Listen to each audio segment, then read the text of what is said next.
మరి ఆకువీడు అంటే రెండు గుర్తొస్తున్నాయి అంటే ఇప్పుడు ఆఫ్ అది ఆకు వీడో పువ్వు వీడో కాదు. నిజంగా ఈ లలిత్ కుమార్కి ఏం తెలియదండి, ఏం తెలియదు. ఈ లైన్ బాగా గుర్తుపెట్టు. ఒరే గొర్రెలారా, మీకన్నా అర్థమవుతుందా మిమ్మల్ని ఎంత తీడు మాయదొప్పుతున్నాడు? 100 సంవత్సరాల చరిత్ర ఉందని మీరే అంటున్నారు. రామాలయం ఎవరైనా చిన్నది కడతారా? ఈ మాట మీద క్రైస్తవులు నిలబడితే హిందూ బంధువులారా ఎక్కడ ఒక్క చర్చి రావడానికి వీల్లేదు. గుళ్ళ మీద వస్తున్న ఆదాయాలు తీసుకోవాలని గవర్నమెంట్లో ఎప్పటి నుంచో నడుస్తున్న విధి ఇది. ఏ రాజ్యాంగంలో ఉందో చెప్పరా? హిందూ దేవుళ్ళ డబ్బు ప్రభుత్వాలు ఆంబోతుల్లో తినొచ్చు అని చెప్పేసి చెప్పు. ఆదాయాలు తర్వాత ఆస్తులు లాగేసుకున్న వాళ్ళే ఇప్పుడు ప్రభుత్వం చేస్తుంది వాళ్ళే కాబట్టి వాళ్ళ మీద ఇంటర్వ్యూ పెట్టారా? వాళ్ళే మీరు అంటున్నారా? డౌట్ లేదురా, నీకు మెదడుబాబు వచ్చేసింది. చంద్రబాబు నాయుడు వచ్చిన తర్వాత మొదలవలైంది.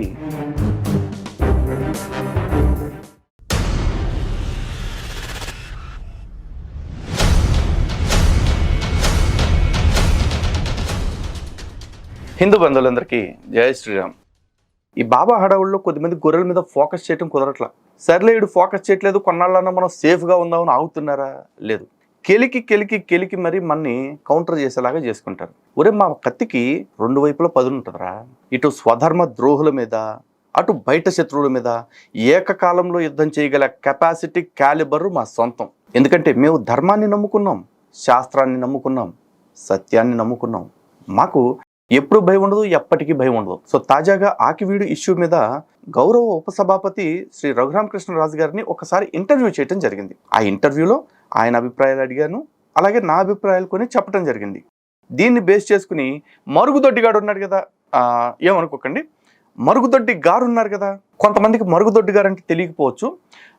అదే పుచ్చిపోయిన పువ్వులకి, పాచిపోయిన గువ్వలకి ప్యాచీలు వేస్తుంటారు కదా గౌరవనీయులైన మరుగుదొడ్డి గారు, అదే హనీ జాన్సన్ గారు నాకు కౌంటర్ వేస్తూ RRR లలిత్ కుమార్ అబద్ధాలు, రామాలయ నిజాలు అని చెప్పేసి ఒక వీడియో చేయటం జరిగింది.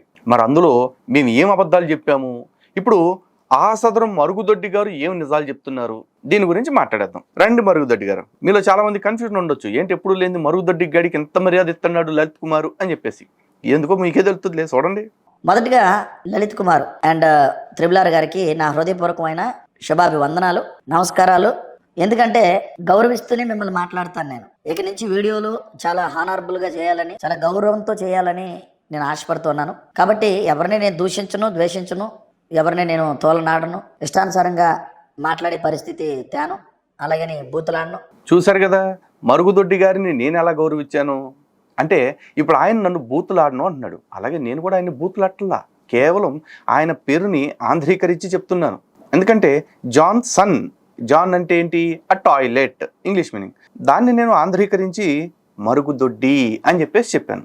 అలాగే మరుగుదొడ్డి పుత్రుడు సన్ అంటే, కానీ పేరు పెద్దదైపోతుంది కాబట్టి మరుగుదొడ్డి అని చెప్పేసి చెప్తున్నా. దాని చివర గారు అని ఒక గౌరవ సూచకాన్ని కూడా యాడ్ చేశాను. అలాగే ఈయన చేసిన పనిని కూడా చాలా గౌరవప్రదంగా చెప్తున్నా. ఆయన నిజానికి పాచిపోయిన ముడ్లకి ఆయింట్మెంట్లు రాస్తాను అని చెప్పేసి చెప్పాడు. పుచ్చిపోయిన ముడ్డికి ఆయింట్మెంట్ రాస్తా అన్నాడు. నేనేమన్నా పాచిపోయిన గువ్వలకి, పుచ్చిపోయిన పువ్వులకి అని చెప్పేసి ఆయన చేసిన పనిని మర్యాదపూర్వకంగా చెప్తున్నా. ఎరా మరుగుదొడ్డి కోడాక, అనాల్సినవన్నీ అనేసి చేయాల్సినవన్నీ చేసేసి ఇప్పుడు తిరిగి మాకు సమాధానం చెప్పలేక పదే నీ తప్పుల్ని మేము ఎత్తి చూపిస్తుంటే తట్టుకోలేక కొత్తగా మర్యాద రామన్న అవతారం ఎత్తావా? నీ బొక్కలో మర్యాద నువ్వు తీసి మడిసి నీ బ్యాక్ పాకెట్లో పెట్టుకో. లేకపోతే నువ్వు ఎవరెవరికో ఆయింట్మెంట్లు రాస్తుంటావు కదా, తీసుకెళ్ళి ఆయింట్మెంట్లు రాసే చోట పెట్టుకో.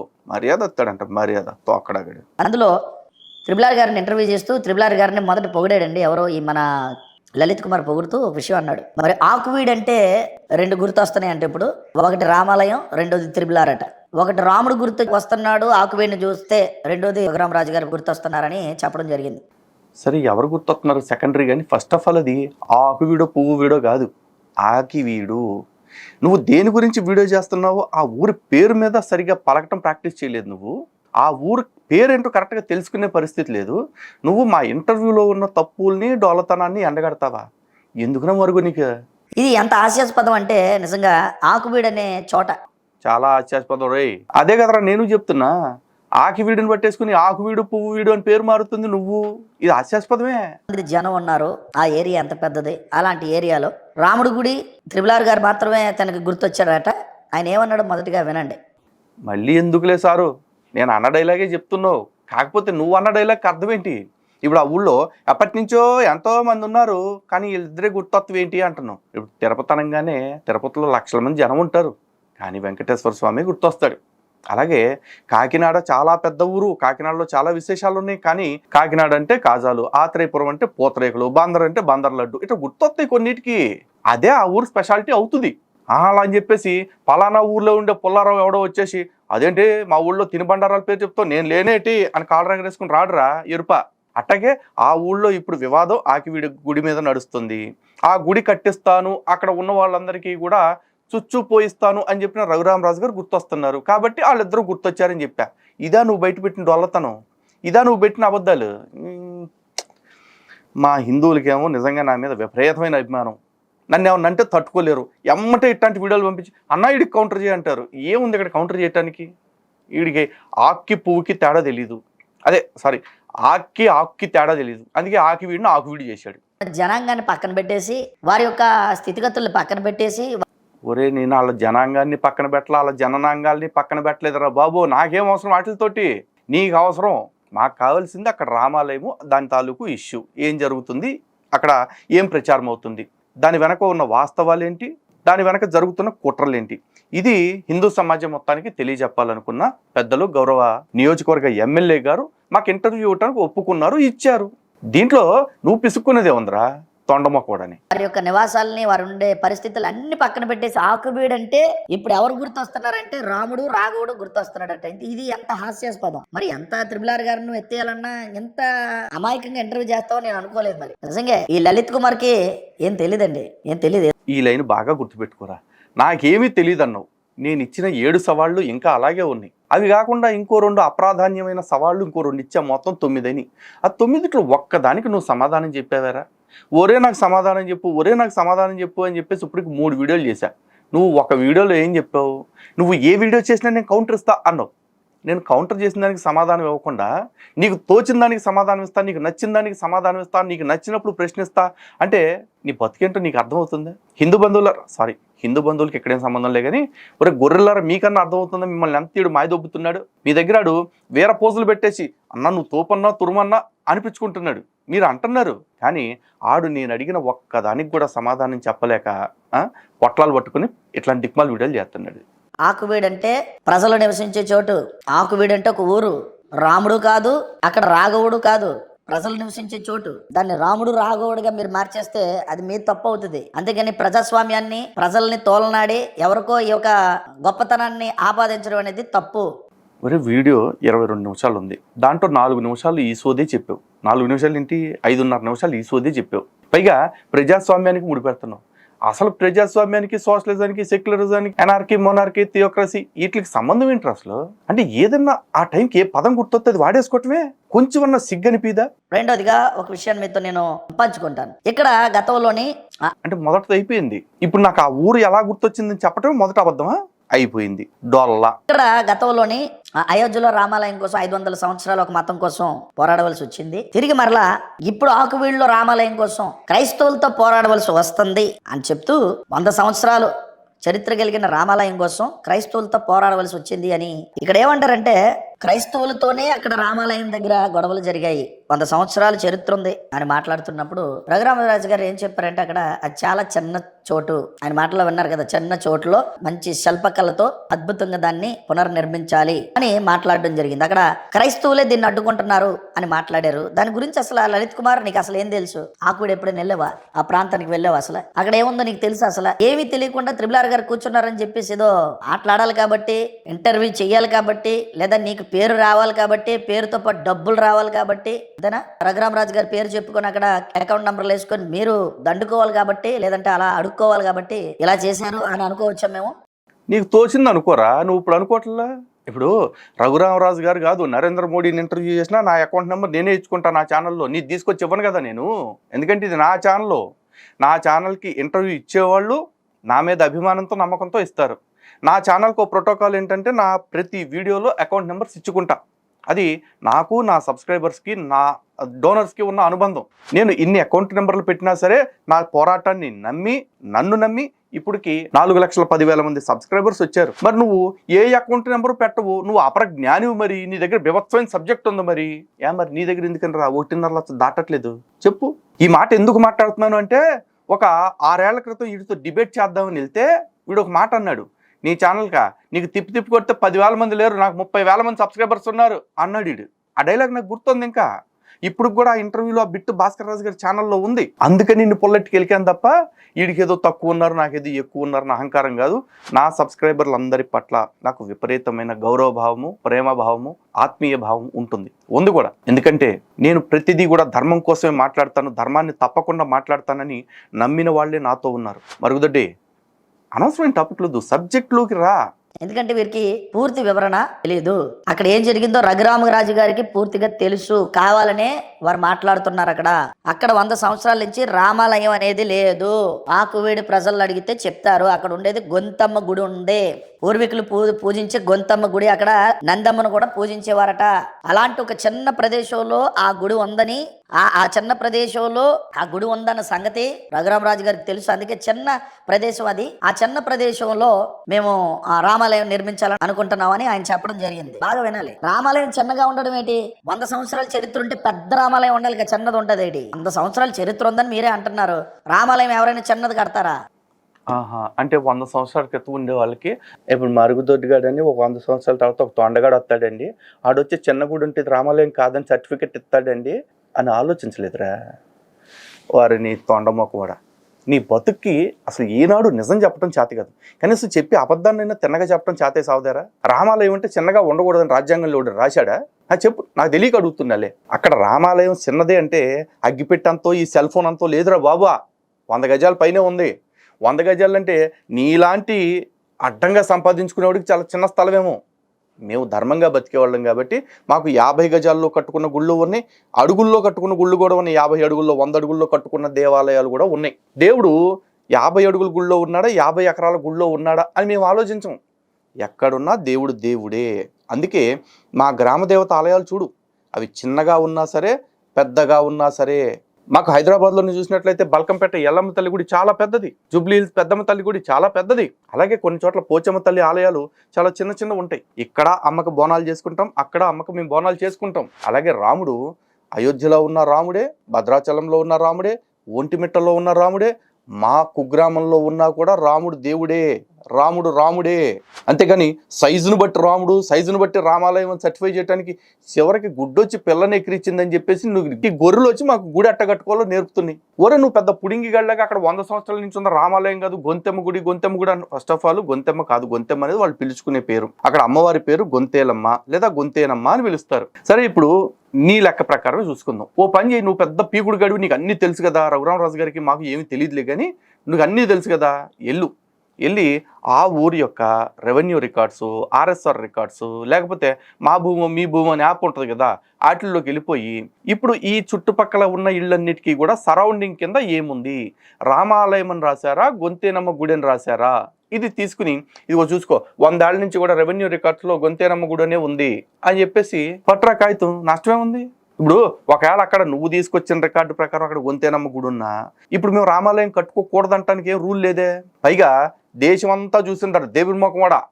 ఆ రోజు రాజుగారు వెళ్ళంగానే ఏమండి ఇక్కడ మేమంతా క్రైస్తవులు, ఇక్కడ గుడి కడటానికి వీలు లేదు అని అక్కడ గొర్రెలు అడ్డం తిరిగాయి. ఆ గొర్రెలు అడ్డం తిరిగిన వీడియో ఇప్పటికీ సోషల్ మీడియాలో అట్లాగే ఉందిరా. గుడిసెట్వాడ నువ్వు వచ్చి నీ బోర్డు సర్టిఫికెట్ ఇస్తావని ఆవిడ వెయిట్ చేయట్లే ఇక్కడ. అయినా హిందూ బంధువులరా, ఒక్క విషయం ఆలోచించండి. ఈ స్టార్టింగ్లో వాళ్ళు ఏమన్నారు, మాకు ఇక్కడ మేము అందరం క్రిస్టియన్లే కాబట్టి ఇక్కడ రామాలయం కడటానికి వీల్లేదు అన్నారు.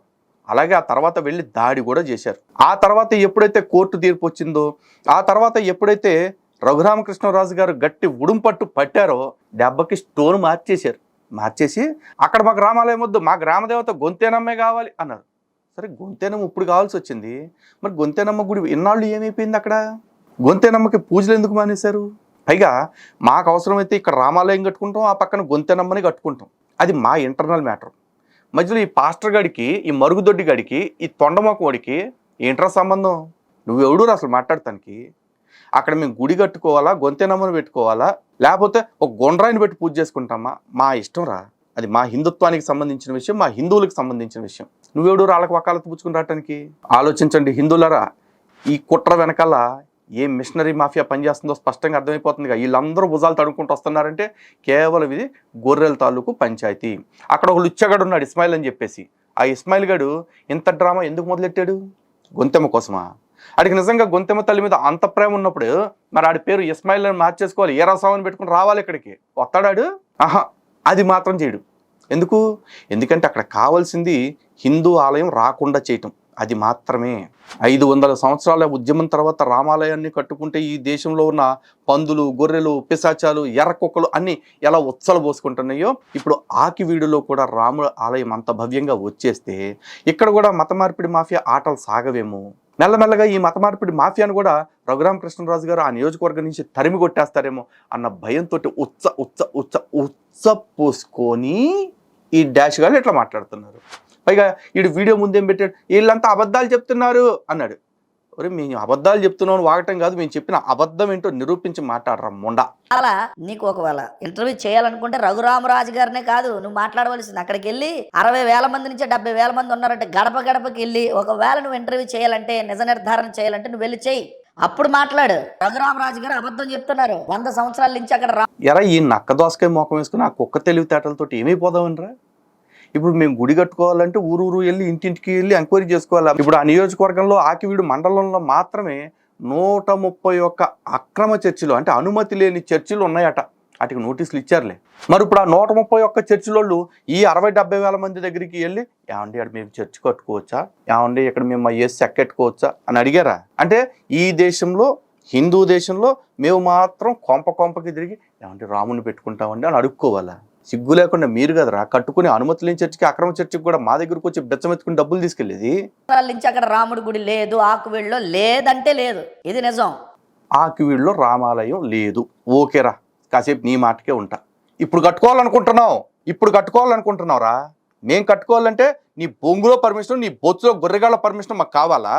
ఈ మాట మీద క్రైస్తవులు నిలబడితే హిందూ బంధువులారా ఎక్కడ ఒక్క చర్చి రావడానికి వీల్లేదు, ఎక్కడ హిందువుల జనాభా ఉంటుందో, ఎక్కడైతే అధికారికంగా క్రైస్తవులు ఉండరో అక్కడెక్కడ కూడా ఒక్క చర్చిని కూడా రానివ్వకుండా అడ్డుకోండి.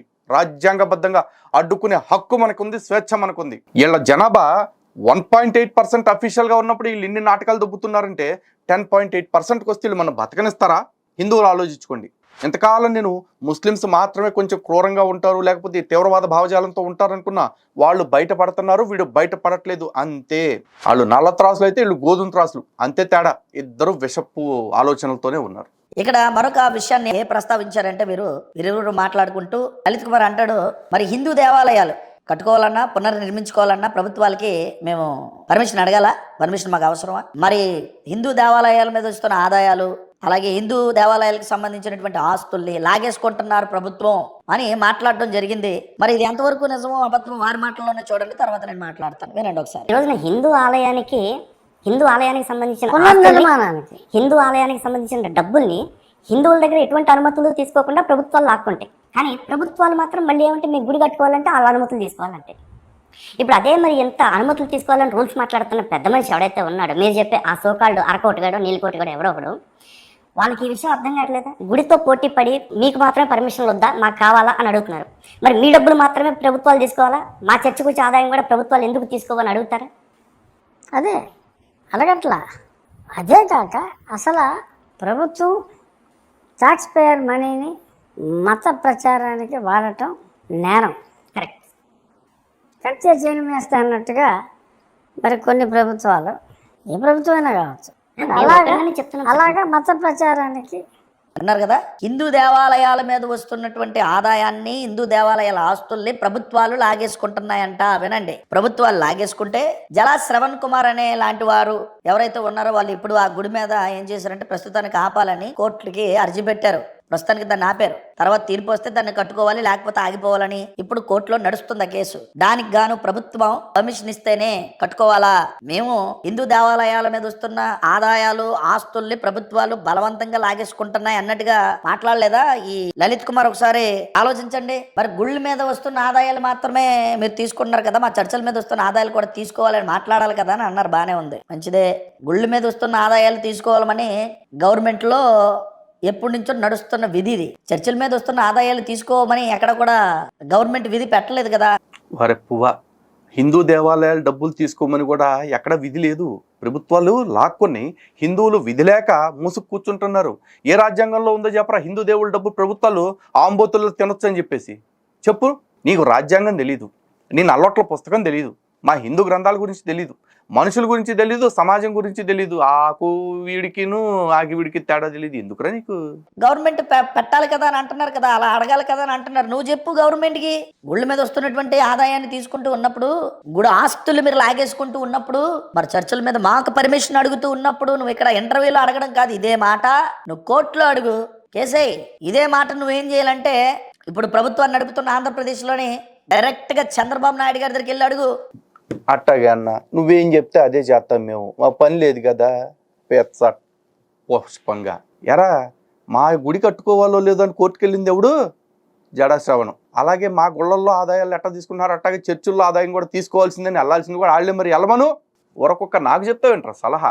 మరుగుదొడ్డి ఈ ఆలయాల మీద వస్తున్నటువంటి ఆదాయాన్ని, ఆలయ ఆస్తుల్ని లాగేసుకుంటున్నారు కాబట్టి మాకు నచ్చలేదు కాబట్టి దీన్ని ఎక్కడితో ఆపేసి ఆలయాల మీద వచ్చిన ఏదైతే ఇన్కమ్ ఉంటుందో దాన్ని మీరు తీసుకోకండి, ఆస్తులు ఏవైతే లాగేసుకున్నారో తిరిగి ఇచ్చేయండి అని అడగండి. చంద్రబాబు నాయుడు గారు చక్కగా సమాధానం చెప్తారు మీకు. అంటే ఇందులో ఎంత డొల్లతనం ఉందో మీకు అర్థమైపోతుంది. ఒరే మా ఆదాయాన్ని మీరు ఎందుకు తీసుకుంటున్నారు అంటే ప్రపంచంలో చంద్రబాబు నాయుడు కాదు కదా, నరేంద్ర మోడీ కూడా మాకు సమాధానం చెప్పలేడు. ఎందుకంటే హిందువులమైన మా పక్షాన్ని ధర్మం ఉంది, ప్రభుత్వాలు మా సొమ్ము తింటున్నాయి.